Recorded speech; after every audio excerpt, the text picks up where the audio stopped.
Good day, brothers and sisters in the Lord. Today we are going to talk about the story of Gideon and his defeat of the Midianites from Judges 6-7. The Israelites once again turned away from God, and as a result, God allowed them to be oppressed by the Midianites for 7 years. The Midianites, along with the Amalekites and other eastern peoples, would invade Israel, destroy the crops, and leave the Israelites impoverished. This led the Israelites to cry out to God for help. God answered their cries by choosing Gideon, the son of Joash from the tribe of Manasseh, to deliver Israel. Gideon was threshing wheat in a winepress to hide it from the Midianites when the angel of the Lord appeared to him, calling him a mighty warrior, and informing him that the Lord was with him. Gideon, however, was doubtful and questioned why they were suffering if the Lord was with them. The angel of the Lord reassured Gideon of his calling to save Israel from Midian. Still doubtful, Gideon asked for a sign and prepared an offering of meat and unleavened bread. The angel touched the offering with the tip of his staff, causing fire to consume it, and then vanished. Gideon then built an altar to the Lord, naming it "The Lord is Peace." That night, God instructed Gideon to tear down his father's altar to Baal and the Asherah pole beside it. He was to build a proper altar to the Lord and sacrifice a bull on it. Gideon obeyed, but he did so at night because he was afraid of his family and the townspeople. The next morning, the people were furious and demanded that Gideon be put to death for destroying the altar. However, Gideon's father, Joash, defended him, arguing that if Baal was truly a god, he could defend himself. Gideon, empowered by the Spirit of the Lord, blew a trumpet, summoning the men of his clan and other tribes to join him. Despite this, Gideon's doubts resurfaced, and he asked God for a sign involving a fleece. He placed the fleece on the threshing floor, asking God to make the fleece wet with dew while keeping the ground dry. God did as he asked. Then Gideon reversed the request, asking for the fleece to remain dry while the ground was covered with dew. Again, God obliged. With the confirmation of God's presence, Gideon gathered an army of 32,000 men. However, God told Gideon that the army was too large and that he wanted to prevent Israel from boasting that their own strength had saved them. God instructed Gideon to send home anyone who was afraid, reducing the number to 10,000.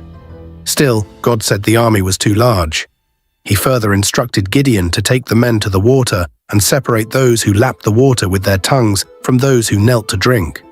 Only 300 men lapped the water with their hands to their mouths, and God said he would deliver Israel with these 300 men. God reassured Gideon once more, telling him to go down to the Midianite camp at night if he was still afraid. Accompanied by his servant Purah, Gideon went to the edge of the camp and overheard a man recounting a dream in which a loaf of barley bread tumbled into the Midianite camp, striking a tent with such force that it overturned and collapsed. Another man interpreted the dream, saying it meant God had given Gideon victory over Midian.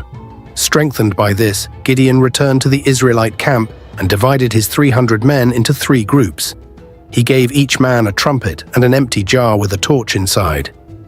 Gideon instructed them to follow his lead and, when they reached the edge of the camp, to blow their trumpets, break the jars and shout, "A sword for the Lord and for Gideon." Gideon and his men reached the outskirts of the Midianite camp during the middle watch, just after the changing of the guard. They blew their trumpets, smashed the jars, and held the torches in their left hands and the trumpets in their right, shouting their battle cry. The Midianites were thrown into confusion, and in the darkness they turned on each other with their swords. The survivors fled, and the Israelites pursued them. Gideon's small band of 300 men, under God's guidance, had defeated the vast Midianite army without traditional weapons of war. The victory was so decisive that it led to peace in the land for 40 years during Gideon's lifetime. God uses the unlikely. Gideon was initially fearful and doubtful, yet God chose him to lead Israel. This shows that God can use anyone, regardless of their status or self-perception. By reducing Gideon's army to 300 men, God ensured that the victory could only be attributed to his power, not human strength, so he had to depend only on God. Gideon's story emphasizes the importance of trusting and obeying God's instructions, even when they seem illogical or counterintuitive. God patiently reassured Gideon through signs and dreams, showing his understanding of human fears and weaknesses. God's methods may not always align with our expectations or logic, He wants us to depend on Him fully, recognizing that true victory comes from His power, not our efforts. In our lives, we may face battles that seem insurmountable. It is in these moments that we must rely on God's strength, allowing Him to work through us in ways that bring glory to His name. Our walk with God requires faith and obedience, even when His instructions seem counterintuitive. God's ways are higher than ours, and His plans often defy human understanding. By following God's lead, as Gideon did, we open ourselves to experiencing His miraculous interventions in our lives.